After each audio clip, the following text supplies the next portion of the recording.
Hello friends, आज की ताज़ा खबरों में आप सभी का स्वागत है। झारखंड की तमाम छोटी बड़ी खबर इस वीडियो में देखने को मिलेगी।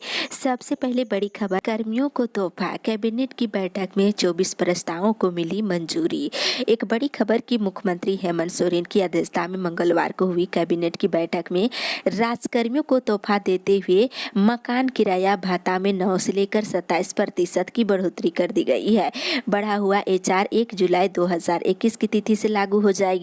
वहीं कैबिनेट ने छठा वेतनमान पाने वाले अनुरक्षित कर्मियों का महंगाई भत्ता 164 से बढ़ाकर 189% कर दिया है। इसका लाभ पेंशनधारियों और पारिवारिक पेंशनधारियों को भी समान रूप से दिया जाएगा। ये निर्णय भी 1 जुलाई 2021 से लागू हो जाएगी। बैठक में कैबिनेट से 24 प्रस्तावों को मंजूरी दी गई है। कैबिनेट ने झारखंड नगर पालिका संशोधन विधेयक 2021 को लागू करने की स्वीकृति दे दी है और झारखंड में नगर निकाय अब सर्किट रेट पर प्रॉपर्टी टैक्स वसूली करेगा। और वहीं 5वां वेतनमान पाने वाले कर्मियों का महंगाई भत्ता 312% से बढ़ाकर 356% कर दिया गया है। इसी के साथ ही अगली बड़ी खबर, मैट्रिक के तर्ज पर मध्यमा और मदरसा का रिजल्ट। एक बड़ी खबर की मध्यमा और मदरसा की परीक्षा इस साल नहीं लिया जाएगा। मैट्रिक के तर्ज पर ही इसके रिजल्ट भी जारी किए जाएंगे। इसके लिए झारखंड एकेडमिक काउंसिल ने स्कूली शिक्षा और साक्षरता विभाग को प्रस्ताव भेजा है। प्रस्ताव को मंजूरी मिलने के बाद रिजल्ट तैयार करने की प्रक्रिया शुरू कर दी जाएगी। मैट्रिक का रिजल्ट जैक ने छात्र छात्राओं के 9वीं के रिजल्ट के आधार पर तैयार किया है। इसी आधार पर मध्यमा और मदरसा का रिजल्ट भी तैयार किया जाएगा। इसके साथ ही बताते चले, इधर झारखंड बोर्ड की मैट्रिक के कंपार्टमेंटल और सप्लीमेंट्री परीक्षा 7 सितंबर से, जबकि इंटर की 9 सितंबर से शुरू हो सकती है। इसी के साथ ही अगली बड़ी खबर, मौसम विभाग से कमजोर रहेगा मानसून। मौसम विभाग से मिली जानकारी के अनुसार आज राज्य में मानसून की स्थिति कमजोर रहेगी। इसके साथ ही राज्य में लोगों को गर्मी के साथ उष्ण का सामना करना पड़ेगा। इस दौरान राज्य में आर्द्रता का स्तर 98% तक रह सकता है। वहीं राजधानी रांची में दिन में हल्के दर्जे के बादल छाए रहेंगे। इसके साथ ही दिन में 1 से 2 बार हल्की बारिश भी हो सकती है। इसी के साथ ही अगली बड़ी खबर, झारखंड कोरोना अपडेट्स। झारखंड में पिछले 24 घंटे के दौरान कोरोना के 7 नए मरीज मिले हैं, जिसमें पूर्वी सिंहभूम से 3, लातेहार से 1, रांची से 2 और सिमडेगा से 1 नए मरीज मिले हैं।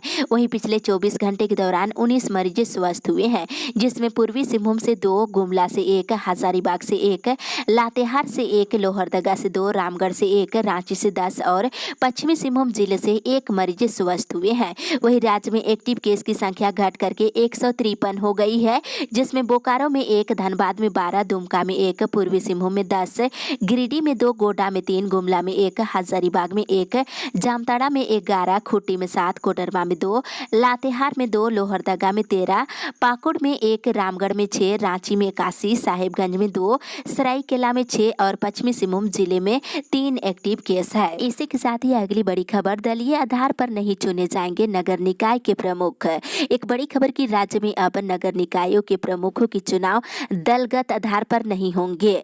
इसमें नगर निकाय के मेयर और नगर परिषद और नगर पालिका के अध्यक्ष शामिल है। साथ ही नगर निकायों के डिप्टी मेयर और उपाध्यक्ष का चुनाव भी अब प्रत्यक्ष रूप से नहीं किए जाएंगे। नगर निगम के डिप्टी मेयर और नगर परिषद के उपाध्यक्ष को वहां के चुने गए पार्षदों के माध्यम से ही पहले की तरह ही चुना जाएगा। राज्य सरकार ने इसके लिए झारखंड नगर पालिका अधिनियम 2011 में संशोधन किया है। इसी के साथ ही अगली बड़ी खबर, झारखंड के मेडिकल कॉलेजों के लिए बनी संविदा नियुक्ति नियमावली। एक बड़ी खबर की राज्य सरकार ने सरकारी मेडिकल कॉलेजों में प्राध्यापक और सह प्राध्यापकों के रिक्त पदों को संविदा पर भरे जाने के लिए संविदा आधारित नियुक्ति नियमावली बनाई है। इस नियमावली के प्रस्ताव को मंगलवार को हुई कैबिनेट की बैठक में मंजूरी दी गई है। इसके अनुसार मेडिकल कॉलेजों में संविदा पर आधारित नियुक्ति अधिकतम 2 वर्ष के लिए होगी। संविदा पर नियुक्त प्राध्यापकों को 2,20,000 से 2,50,000 और सह प्राध्यापकों को 1,88,000 से 2 लाख रुपए तक मासिक मानदेय दिया जाएगा। इसी के साथ ही अगली बड़ी खबर, संशोधित सिलेबस के आधार पर नवंबर में होगी परीक्षा। एक बड़ी खबर की राज्य में संशोधित सिलेबस के आधार पर पहली से लेकर 12वीं क्लास के छात्र छात्राओं की नवंबर में अर्धवार्षिक परीक्षा ली जाएगी। ये परीक्षा हर महीने महीने के पहले सप्ताह में होने वाले मूल्यांकन से अलग लिए जाएंगे। इसमें संशोधित किए जा रहे 25% सिलेबस को हटाते हुए कुल 75% पाठ्यक्रम में से आधे से प्रश्न पूछे जाएंगे और संशोधित पाठ्यक्रम में आधे की पढ़ाई अगले 2 महीने में पूरी कर ली जाएगी। नवंबर के बाद मार्च 2022 में वार्षिक परीक्षा का आयोजन किया जाएगा। स्कूली शिक्षा और साक्षरता विभाग इसकी तैयारी कर रहा है। वहीं दूसरी तरफ सिलेबस में कटौती के बाद जारी होगा संशोधित कैलेंडर। पहली से लेकर 12वीं क्लास के सिलेबस में इस बार 25% कटौती की जा रही है। संशोधित पाठ्यक्रमों को सितंबर से फरवरी 2022 तक में बांटा जाएगा। इसी के आधार पर स्कूलों में पठन पाठन किया जाएगा और ऑनलाइन पढ़ाई और डिजिटल कंटेंट भी इसी माध्यम से उपलब्ध कराए जाएंगे। संशोधित सिलेबस के आधार पर सितंबर से संशोधित एकेडमिक कैलेंडर भी जारी कर दिया जाएगा। इसी के साथ ही अगली बड़ी खबर, झारखंड के देवघर एम्स में ओपीडी शुरू। एक राहत भरी खबर की झारखंड वासियों की इंतजार की घड़ी अब आखिरकार खत्म हो गई है। देवघर में बने झारखंड के पहले एम्स में मंगलवार से ओपीडी सेवा शुरू कर दी गई है। केंद्रीय स्वास्थ्य मंत्री मनसुख मंडाविया ने इसका वर्चुअल उद्घाटन किए। इसके साथ ही यहाँ रैन बसेरा भवन की भी शुरुआत की गई है। दूसरी तरफ व्हाट्सएप पर भी बुक करा सकते हैं टीकाकरण के लिए स्लॉट। व्हाट्सएप के जरिए अब टीकाकरण के लिए स्लॉट बुक करा सकते हैं। केंद्रीय स्वास्थ्य मंत्री मनसुख मंडाविया ने ये ऐलान किया है। इससे पहले व्हाट्सएप से टीकाकरण प्रमाण पत्र डाउनलोड करने की सुविधा दी गई थी। अब आप अपने फोन से भी कुछ ही मिनटों में टीकाकरण के लिए आसानी से स्लॉट बुक करा सकते हैं। सबसे पहले इस नंबर से आपको सेवा लेना होगा। इसी के साथ ही अगली बड़ी खबर, खोले जा सकते हैं निचली कक्षाओं के लिए भी स्कूल, रखिए तैयारी। एक बड़ी खबर की स्कूली शिक्षा और साक्षरता विभाग के सचिव राजेश शर्मा ने जिला शिक्षा पदाधिकारियों और जिला शिक्षा अधीक्षकों को कक्षा 8 और इससे नीचे की कक्षाओं के लिए भी स्कूल खोलने के लिए आवश्यक तैयारी करने को कहा है। मंगलवार को हुई वीडियो कॉन्फ्रेंसिंग में उन्होंने कहा है कि कक्षा 8 और इससे नीचे की कक्षाओं के लिए भी स्कूल खोले जा सकते हैं। इसके लिए स्कूलों में साफ सफाई, सैनिटाइजेशन आदि की पूरी तैयारी रखे। शिक्षा सचिव ने उन स्कूलों में कक्षा 9 से 12 के विद्यार्थियों की उपस्थिति बढ़ाने के निर्देश दिए हैं जहां वर्तमान में बहुत कम उपस्थिति है। उन्होंने कहा है कि कई स्कूलों में विद्यार्थी की उपस्थिति नहीं के बराबर है। उन्होंने प्रत्येक स्कूलों की निगरानी के लिए बीआरसी सीआरपी को लगाने का भी निर्देश दिए हैं। इसी के साथ ही अगली बड़ी खबर, बहस नहीं हो सकी पूरी, आज फिर होगी सुनवाई। झारखंड हाईकोर्ट के chief justice doctor Ravi Ranjan और जस्टिस एसएन प्रसाद की खंडपीठ में 7वीं जेपीएससी परीक्षा में उम्र सीमा निर्धारण करने के मामले में बहस कल पूरी नहीं हो सकी है। इस मामले में सुनवाई आज फिर होगी और इस संबंध में रीना कुमारी सहित अन्य ने हाईकोर्ट में याचिका दाखिल की है। और सुनवाई के दौरान बताया है कि जेपीएससी ने सिविल सेवा परीक्षा के लिए वर्ष 2020 में विज्ञापन जारी किया था। इसमें उम्र सीमा 1 अगस्त 2011 रखी गई थी, लेकिन बाद में सरकार ने नियुक्ति के विज्ञापन को रद्द कर दिया। इसके बाद सरकार ने जेपीएससी परीक्षा नियमावली बनाई और फिर से दोबारा विज्ञापन जारी किया है। इसमें उम्र सीमा 1 अगस्त 2016 रखी गई है। वहीं दूसरी ओर स्कूल फीस मामले में झारखंड हाईकोर्ट में 6 सितंबर को होगी सुनवाई। स्कूल फीस के मामले में दाखिल याचिका पर मंगलवार को झारखंड हाईकोर्ट के जस्टिस राजेश शंकर की अदालत में सुनवाई हुई। इस दौरान अदालत ने इस मामले में सुनवाई के लिए 6 सितंबर की तिथि निर्धारित की है। वहीं झारखंड अनएडेड प्राइवेट स्कूल की ओर से राज्य सरकार के उस आदेश को चुनौती दी गई है जिसमें सिर्फ ट्यूशन फीस लेने की बात कही गई है। इसी के साथ ही अगली बड़ी खबर, कैंसर और किडनी के इलाज के लिए मिलेंगे 10 लाख रुपये। एक बड़ी खबर की कैंसर, किडनी प्रत्यारोपण, लीवर के गंभीर रोगों और एसिड अटैक सहित सभी असाध्य बीमारियों के इलाज के लिए मरीजों को अब अधिकतम 10 लाख रुपये दिए जाएंगे। मुख्यमंत्री गंभीर बीमारी उपचार योजना में इसे लेकर बदलाव करने की तैयारी में है। अभी तक इस योजना के तहत मरीजों को असाध्य बीमारियों के इलाज के लिए अधिकतम 5 लाख रुपये दिए जाते थे। वर्तमान में राज्य सरकार की इस योजना के तहत लगातार 3 वर्ष तक अधिकतम 8 लाख रुपये वार्षिक आय वाले परिवारों के मरीजों के इलाज के लिए 5 लाख रुपये तक की सहायता राशि देने का अधिकार सिविल सर्जनों को दिया गया है। इसी के साथ ही अगली बड़ी खबर, मास्क लगाना ही काफी नहीं, तीसरी लहर से रहे सतर्क। कोरोना से अभी खतरा टला नहीं है, लोगों को सावधानी बरतने की जरूरत है। इसमें सबसे जरूरी साफ मास्क पहनना और शारीरिक दूरी बनाए रखना जरूरी है। डॉक्टरों का कहना है कि लोगों को स्वच्छता का ख्याल रखना जरूरी है ताकि कोई दूसरी बीमारी ना हो सके।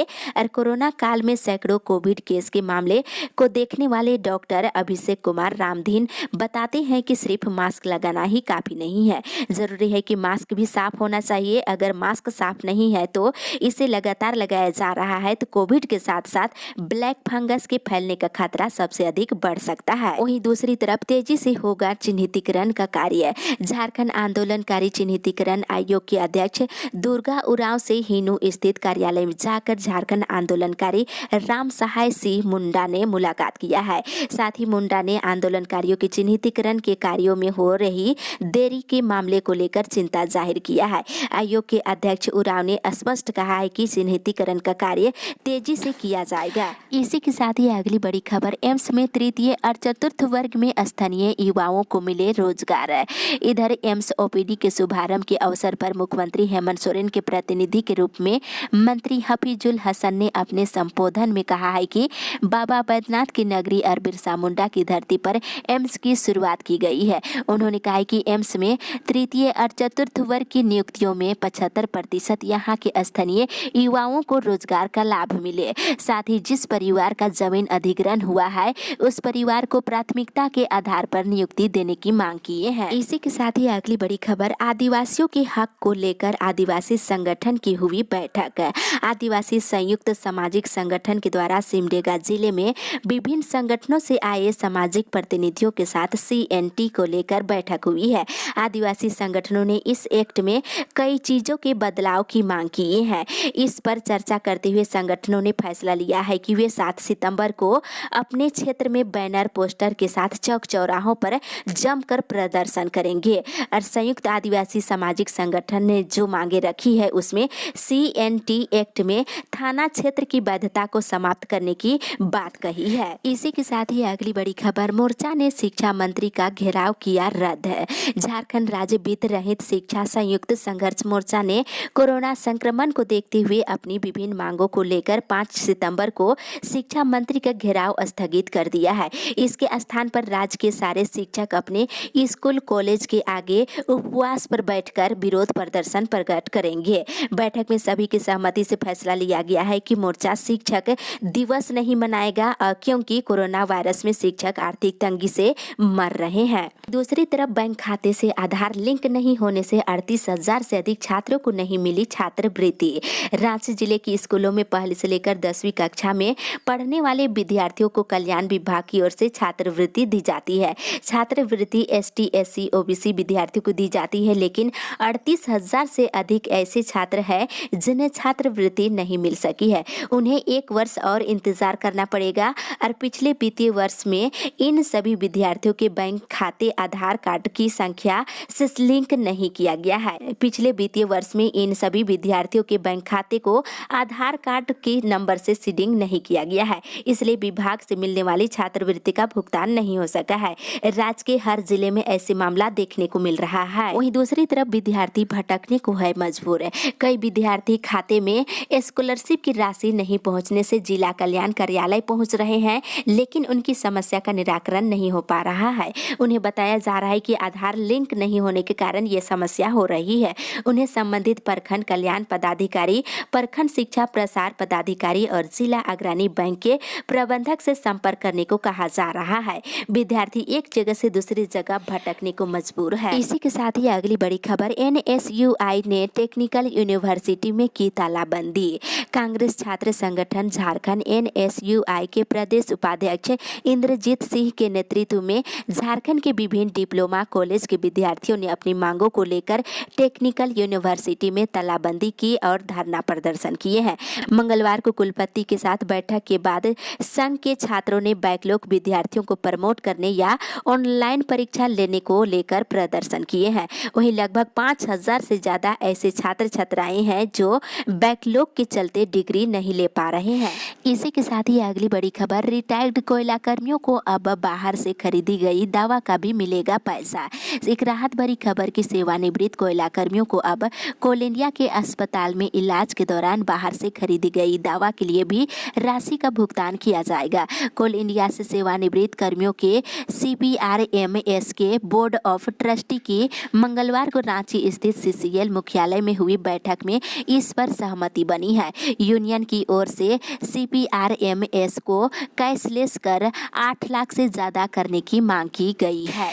इसी के साथ ही अगली बड़ी खबर, खाद की कालाबाजारी के खिलाफ किया प्रदर्शन। यूरिया खाद की कालाबाजारी के खिलाफ मंगलवार को सोनाहातू प्रखंड कार्यालय में झारखंड राज्य किसान सभा और महकमा के द्वारा प्रदर्शन किया गया है। इसके बाद बीडीओ सुचित्रा मिंज को ज्ञापन सौंपा गया और बीडीओ ने कालाबाजारी करने वालों के खिलाफ कार्रवाई करने का आश्वासन दिया है। और झारखंड राज्य किसान संघर्ष समन्वय समिति के राज्य संयोजक सुफल महतो ने कहा कि यूरिया लूट में सरकार और अधिकारी मुख्य दर्शक बने हुए हैं।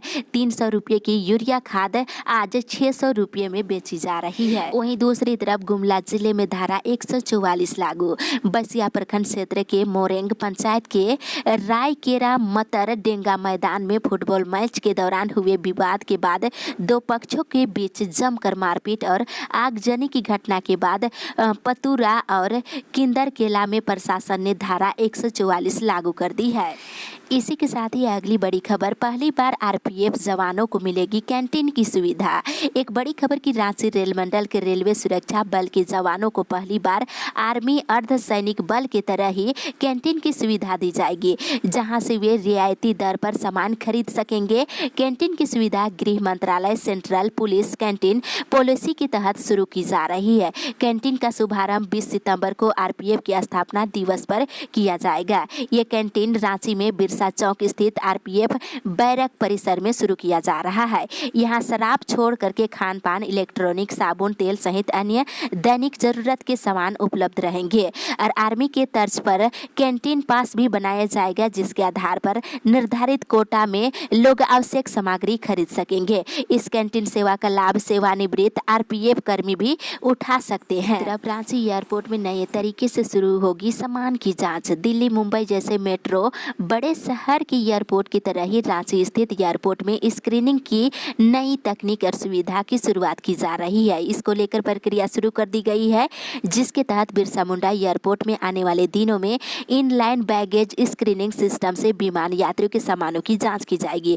उम्मीद है कि नई तकनीक सुविधा दीपावली तक शुरू कर दी जाएगी। इसी के साथ ही अगली बड़ी खबर, झारखंड के 5 जिलों में मछली उत्पादन बढ़ाने की कवायद। अमृत महोत्सव योजना में झारखंड के 5 जिला रांची, खूंटी, सिमडेगा, लोहरदगा और हजारीबाग के 18 जलाशयों में 36 पेन लगाया जाएगा। 47,000 रुपये प्रत्येक पेन के लिए 25,000 रुपये मत्स्य अंगुलिका और 1 टन मत्स्य आहार उपलब्ध कराए जाएंगे। वहीं 40 लाख रुपये की लागत से 10 लाख एडवांस फिंगर लिंक तैयार किए जाएंगे। योजना का लाभ अनुसूचित जाति और जनजाति के मत्स्यजीवी सहयोगी समिति और स्वयं सहायता समूहों को दिया जाएगा। वहीं राज्य के 3 जिला रांची, पूर्वी सिंहभूम और बोकारो के 65 अनुसूचित जाति और जनजाति की महिलाओं को रंगीन मछली के उत्पादन के लिए 11,000 रुपये में 1000 लीटर क्षमता का एफआरपी टैंक और रंगीन मछली का आहार और किट उपलब्ध कराए जाएंगे। इसको लेकर मछुआरों और किसानों के लिए प्रशिक्षण शिविर का आयोजन किया जा रहा है। वहीं दूसरी तरफ जनजातीय भाषाओं में शिक्षकों के पद हो सृजित। नागपुरी भाषा परिषद की ओर से मंगलवार को वर्चुअल बैठक हुई। इसमें मुख्यमंत्री की ओर से कोल्हान विश्वविद्यालय में संथाली हो, कुड़ोकर, कुरमाली के साथ ही मुंडारी भाषा की पढ़ाई के लिए शिक्षकों के पद सृजन से संबंधित प्रस्ताव को स्वीकृति दिए जाने का स्वागत किया गया है। वहीं नागपुरी भाषा की उपेक्षा पर चिंता जाहिर की गई है। इसी के साथ ही अगली बड़ी खबर, झारखंड की 6 सड़कें होगी चकाचक और चौड़ी। झारखंड में करीब 271 करोड़ की लागत से 6 सड़कों का मेक ओवर किया जाएगा। इन सड़कों का मजबूतीकरण, चौड़ीकरण और गुणवत्ता में सुधार जैसे कार्य मुख्य रूप से कराए जाएंगे। पथ निर्माण विभाग ने इससे संबंधित प्रस्तावों को मंगलवार को हुई कैबिनेट की बैठक में मंजूरी दे दी है। दुमका में गोडा, रामगढ़ और गुहिया जोड़ी सड़क का मजबूतीकरण किया जाएगा। वहीं रांची के अंतर्गत अनगढ़ा हुंडरू फोल मार्ग का चौड़ीकरण और मजबूतीकरण किया जाएगा। वहीं दुमका में नैनीहाट और बासुकीनाथ और कैराबनी पथ का मजबूतीकरण किया जाएगा। वहीं डाल्टनगंज में डाल्टनगंज लेस्लीगंज पाकी का मजबूतीकरण किया जाएगा और धनबाद में शंकरडीह का मजबूतीकरण और चौड़ीकरण